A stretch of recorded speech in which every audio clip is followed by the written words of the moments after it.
this unit with a fable about how internet fame can backfire. And so I'd like to end with another story as well. But this time, instead of emphasizing Aristotle's means of persuasion, ethos, logos, and pathos, I'd like to introduce another Greek word, kairos. In ancient Greek, kairos actually has two meanings.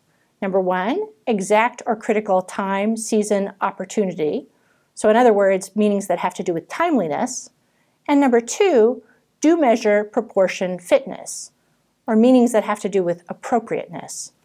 So it can refer both to a rapid response that is triggered by the temporal contingency of a particular moment in the zeitgeist, and to how that response is judged over the long time scale of posterity. UCLA senior Alexandra Wallace made a famous gaffe on her YouTube channel when she posted a racist rant called Asians in the Library. In her highly insulting diatribe, she attacked students of color, mocked their families, and ridiculed the human costs of a recent tsunami. She issued a public apology, fled from the limelight, and was censured by the UCLA administration.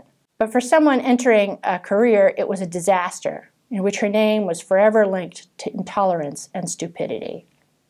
What's interesting to me is how people of a similar age to Wallace used the incident to promote their own careers in ways that showed an awareness of kairos as a rhetorical concept. Comedian David So delivered a hilarious takedown of Wallace soon after the firestorm erupted that received over 5 million views on YouTube.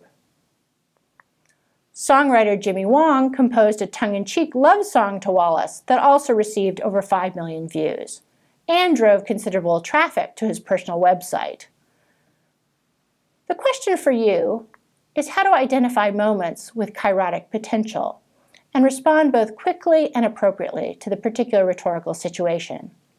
By thinking about how social networks are organized, you should have some general principles for how to pursue the right kind rather than the wrong kind of internet fame.